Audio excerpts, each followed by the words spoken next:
The next item, Jessica L.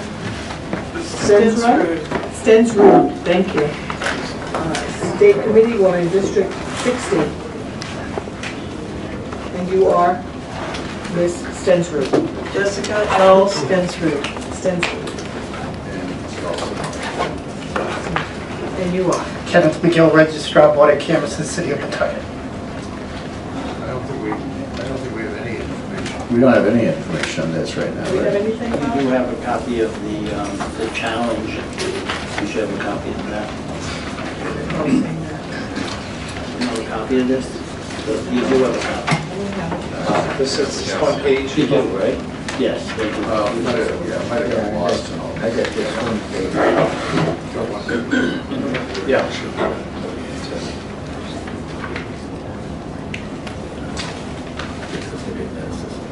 All right.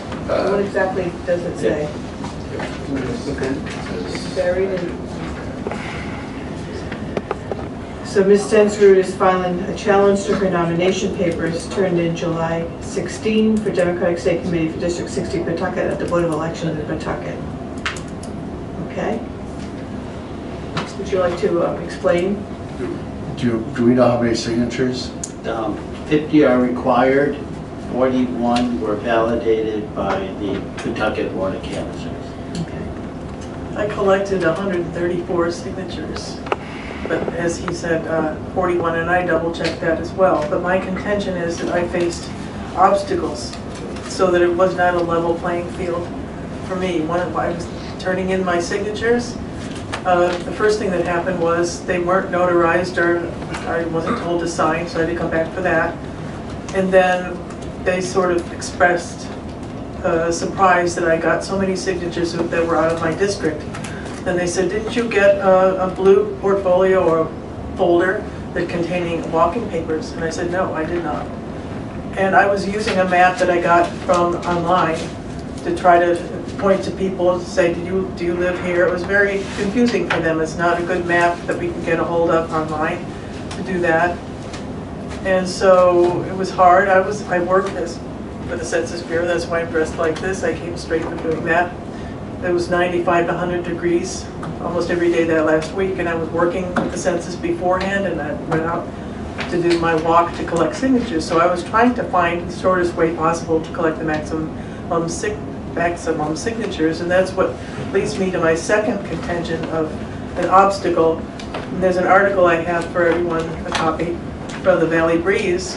There was a prior candidate that was facing the same sort of obstacles, and it says that he met with the ACLU to get Burns Manor to allow people, candidates of all parties, to come through and speak to residents. And to do so is a violation of constitutional rights of the residents to know who's running for office, and also of the person that's trying to get signatures. And I would have made all my signatures in there one spot in Burns Manor if I had been allowed to get in. And it says here, in keeping with the tradition and success of the coffee hour where we meet with candidates, we will continue to encourage candidates for office to arrange with a resident association the use of the community room as a means of introduction to the candidates. So I called, I was trying to reach the main person, Lords, who arranged those sort of things. She was out on medical leave.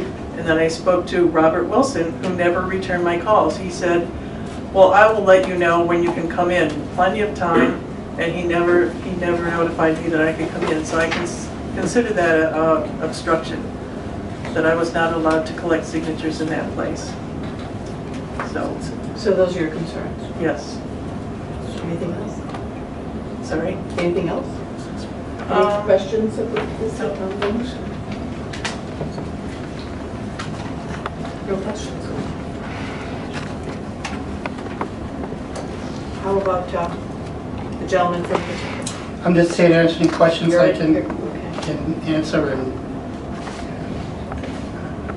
You collected a lot of signatures. Was it that they weren't in the appropriate district? That was the problem. That was mostly, there's a nursing home or assisted living place down the street from me, Darlington Assisted Living, and they have two buildings. One is on Maynard Street and one is on Armistice right down the road from me. So I assumed that Maynard was also in the same District 60 that I required, but it wasn't the case. So a lot of signatures were knocked off because of that. And what was the count, Bob? 134 submitted, 41 were certified, 93 were disqualified. And that is true. We verified that many of them were in the wrong district. And there were some people who were knocked off for not being registered, and Lynn Fernandez told me that there were some people, I should have brought my sheets and notated which ones. It would have not brought me up to 50, that one or two, that if somebody hasn't voted in a while, that they'll lose their registration. And I found that to not be true. So she was telling me untruths. So I felt there was some obstruction in that way. She's referring to the 2 no federal vote when they're taken off the voting list. So that's That's, years. yes. Yes. Just to point out a few things. I mean, running for election is always a learning curve. So sometimes when you first run, you make a lot of mistakes, learn what to do and not to do. One of the things to do when you go out to get select signatures, collect those signatures, is get a copy of the voting list from the Board of Canvassers. You're entitled to that list, and you walk around with that voting list to make sure that the people Well, that might be on that true, list- but a prior person who was running for an office previously ran into the same roadblocks, and ostensibly he had them corrected by meeting with the ACLU, and I ran into the very same roadblock, so it was not corrected. But not every voter resides at the Burns Manor. It's a large city, people live everywhere. I mean, I sympathize with your position, your predicament, but you can only look at the law as it stands now, and you've not qualified for the 50 ballot signatures. Anyone else have anything? I think that when someone takes up the gauntlet to run for an office, it's their responsibility to know and get the answers. And a bit about the map, I just don't go along with that. I think that when you go to the Board of Canvassing, you should get that information. I don't believe the Board of Canvassing, I can just speak in terms of in East Providence, they're more helpful than they are a hindrance.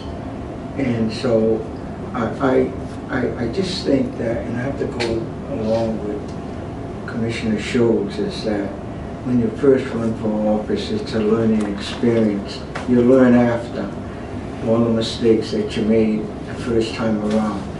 Second time, you know, it's you reach out I and grab respect the your golden opinions, ring. but it's my contention that that magical blue folder might have had some information in it that it could have very much benefited me. And I think other people that were collecting signatures that day had that blue folder for the walking papers, and I did not. I don't know why I was denied that folder, and then asked later, why didn't you get it? How is that, that's not my, if I don't know I'm going to get something, I can't know to ask for it, in other words. So that's part of the learning curve too.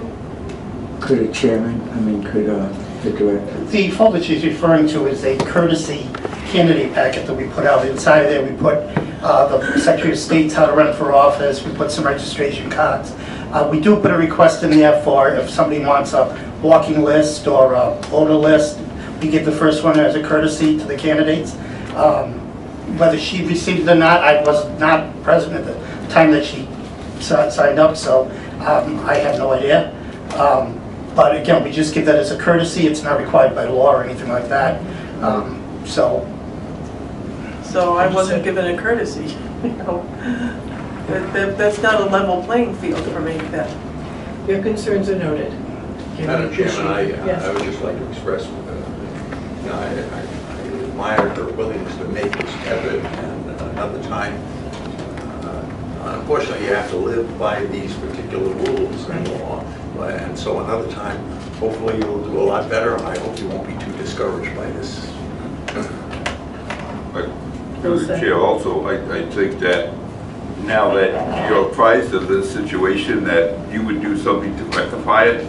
Would you make sure that everybody who runs gets the same amount of literature, what they're supposed to get? And even if it's a courtesy, that there should be some type of list as to say, This is your packet, this is what you need to have in order to run for whatever seat that you're running for. But this is the information you need, it should be in a packet.